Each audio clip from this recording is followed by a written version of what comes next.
Hello everyone and welcome back to my channel. Today I have a new orchid haul, as you can see here before you in this box. I went back to the Orchidarium, which I did a video on previously, which is a orchid nursery found in Prangins, I think is how you say it, here in Switzerland, close to Nyon and Geneva. And they have the most wonderful variety of orchids, and I found today that my favorite orchids really are the Catasetum and the Phalaenopsis, because that's what you have before you here today. Even if other orchids are beautiful, I can't take them instead of the Phalaenopsis or the Catasetum, and it's just my thing, I guess. And yeah, so I just wanted to show these to you. We can get to the unboxing.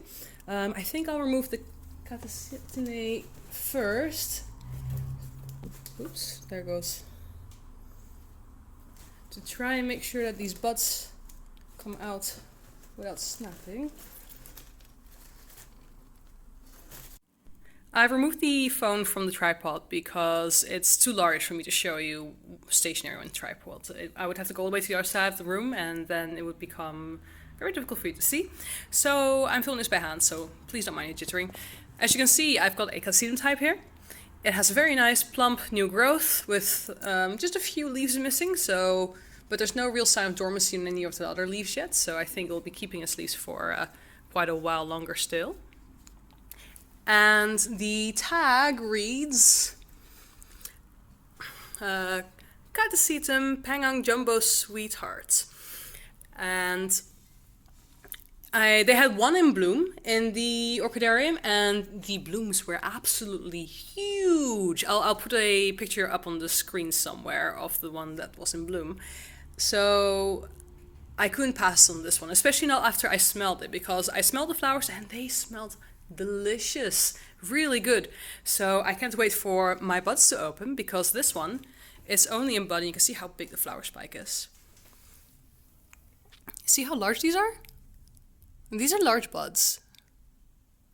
And I count 1, 2, 3, 4, 5, 6, 7, 8, 9, 10. 10 buds, which is more than any of the others I saw there. Most of them had like 8 buds or something like that. So I picked this one because first of all the buds looked like they were ready to burst open. And second of all, there were just a lot of buds. And the pseudobulbs also looked like they were just in really good state. Like, there's very minimal shriveling, even on the old bulbs. See? It's all very plump. And there were plenty of roots in the pot. So, yeah, that's my first purchase, and I'm super excited to see it in bloom. I'm gonna have to find a place for it to kind of droop over my shelf somewhere on the corner. But I'm very excited about it, and you'll definitely be seeing an update when it's in bloom. And we're back to using a tripod, because the rest is significantly smaller. So that was the first one. The second one I got is a noID. They don't have the ID anymore because I've been growing it for too long, kind of similar to last time when I went to Orchidarium and they didn't have an ID for one of the plants I bought. But they could tell me, this is something I knew for sure, that it was a cross with the Gigantea, a seedling cross that they had. And they had several of them, but because seedlings variation, they were all slightly different. And this is the one that I definitely like the best. Well, I'll put it on the shelf.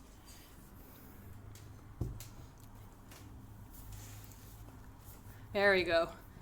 So this is my second purchase, which is a summer blooming Phalaenopsis.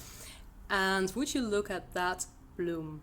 I love the really vivid pink, and usually I'm not a big fan of like more spotted or stripy falls, but somehow because these are so closely knit together, it starts to look more like a whole than individual stripes, if you get what I mean. And this just I really like it, and I like the shape of it as well. It's kind of almost as if it's a Traspis cross, which I don't actually think it is, if it's a primary cross between Gigantea and something else. I think it's more like to be a cross with a violacea, which is called Mok Choi Yew or something. I'll put a name up on the screen somewhere. But yeah, I don't have a tag for this one. This is just like a name that I think applies to it. And I'm in love with the blooms. I don't remember if it smells like anything. It's just a very faint, very floral scent.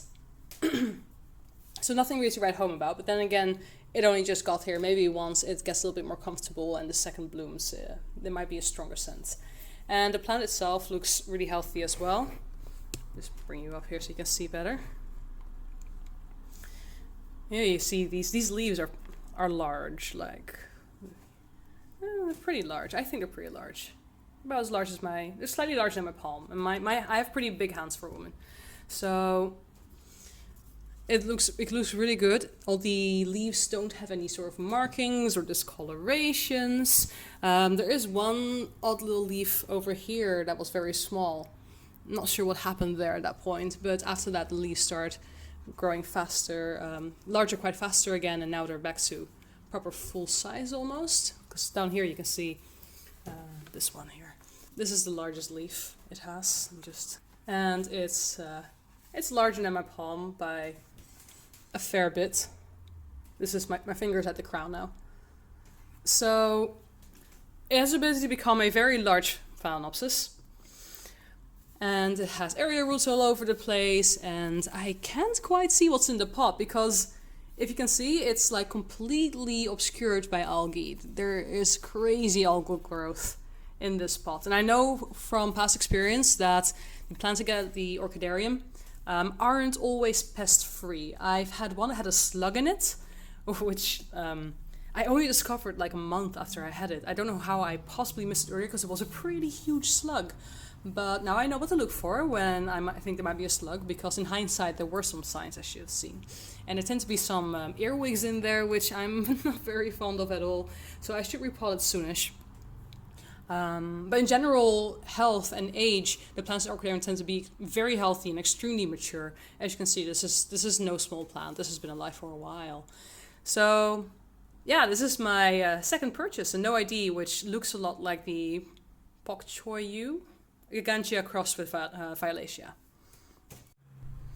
And the next one is yet another Phalaenopsis, another summer bloomer. Like I said, I like Phalaenopsis and I like Catasetum. Let's see. They've packed this quite thoroughly in paper.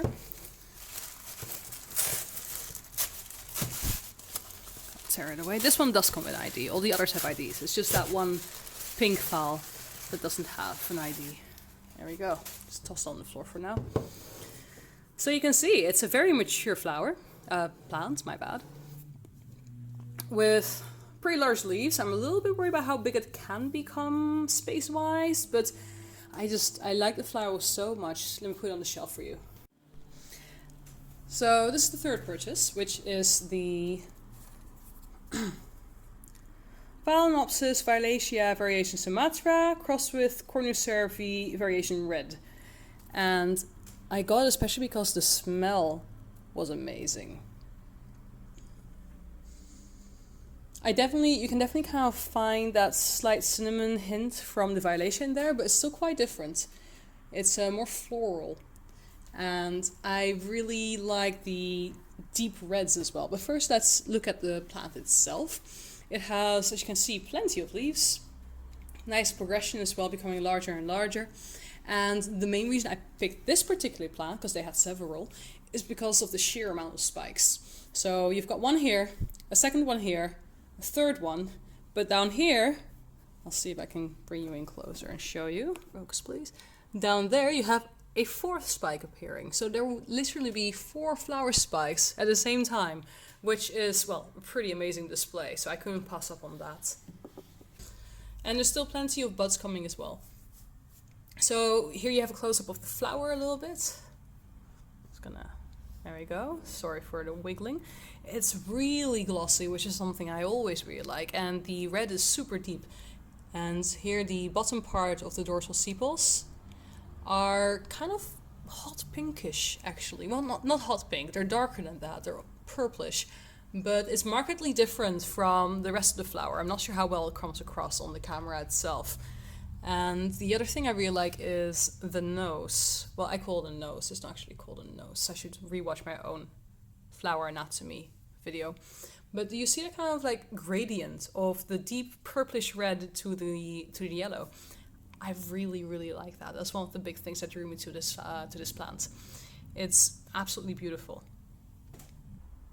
And there's still quite a few buds on the way. You can see one right over here. And maybe, yeah, I think there's one more going to form over here as well. So it's 2 more on that spike. Then on this spike you have one over here that looks quite ready to open. And another one being formed over here.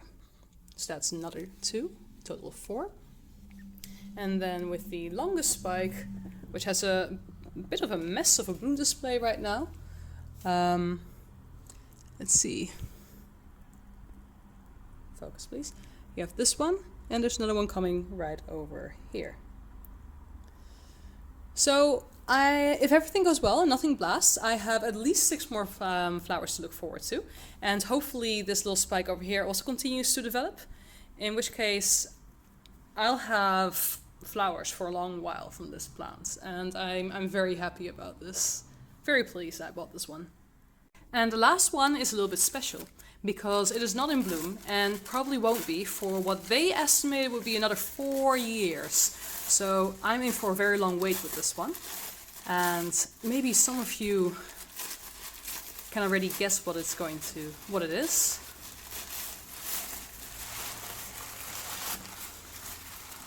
It's a plant that a lot of other YouTubers also have and are doing yearly updates of. It's the Dimorphorchis lowii. And this is a particularly special little plant because it grows extremely slowly, so it takes forever for it to become mature. But then when it is mature and it finally flowers, you get very long, very flexible flower spikes on which you have, like on one flower spike, you have 2 different colored blooms. You have, if I remember correctly, the yellow ones on the top, and the lower part of the flower spike has red blooms. And I'll put some pictures up here on the screen that I found on the internet of it. It's a bit of an odd story. I already have one of these waiting for me in the Netherlands at my parents' place. I bought one from Spisotic Plants in the UK, but he only delivers it in the UK. So he sent it to Annabelle from the Orchid Room, and then she sent it on to my parents' house in the Netherlands. And it was supposed to arrive ages ago, but then they lost it in the mail. So by the time it finally arrived, I was already back in Switzerland. So my parents and my brother's girlfriend have been taking care of it since. But then I came across this one. I was just looking around their greenhouse because they have a showroom full of flowering plants, and then they have 2 full more greenhouses that have some flowering plants but a lot of non-flowering plants.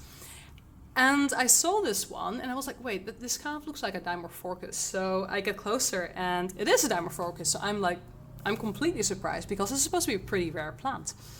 And I asked them how long they guess it'll be until they bloom, and they told me they didn't really know because it's the first time they're growing them. They have them quite new. And they estimated that it would be 4 years. So either way, I'm in for a long wait because some people estimate 8 years with theirs. Now I think this one's a bit bigger than the one Spisotic Plants sent me. I received some pictures from my family and even some footage of my parents unpacking that one. So I'll edit that into the video here somewhere so you can compare them maybe. But the main reason I picked this one as well, despite the fact that this leaf doesn't look very good, is that it has a keiki, and a pretty damn large one too. So that's basically 2 plants for the price of 1. And in the case of Dimorphorchis lowii, that's really nice because it's such a slow grower. That's really nice to already have a keiki this size there. So the moment I saw this, when I first saw the Dimorphorchis, I was unsure about what to do because I wanted the second one just in case the first one didn't grow very well, or it takes a long time to get them to bloom. I don't want to have something go wrong after 3 years and I have to buy a new one, I have to wait another 5, 6, 8 years. So I was already kind of looking at them with like half an eye, like should I get a second one, shouldn't I? And then I saw this one had a keiki, and then I just had to have it. So here's my second Dimorphorchis lowii, and the first one's still in the Netherlands, and I'll have it at some point at the end of September. So that was my latest haul that I did just today at the Orchidarium in Prangins. And thank you so much for watching. I hope you enjoyed it. I'm personally still completely over the moon with these orchids. There were like another 10 that I wanted to have, but there's budget restrictions, there's space restrictions, there's my boyfriend's going to kill me restrictions. So I only got 4, which was already far more than I planned to get. I planned to get maybe like 2, but it's not my fault. They have too many pretty plants. So yeah, let's hope they all do well. I think they will. I'm pretty confident actually, because my other Catasetum are doing great. So I have no worries about this one here, the Chloe. What's it? Just a Catasetum. The Catasetum. I have no doubts they'll do well. My fall so far, other than the Tetraspis seedling, which came with very few roots, which is not doing very well actually. Other than that, all of my falls, including the summer blooming ones, are doing pretty good. And the Dimorphorchis, of course, is a whole new challenge. That we're going to have to wait and see. But yeah, it's a challenge I'm really looking forward to. So thank you all for watching and sharing this moment with me, and I'll see you next time. Bye!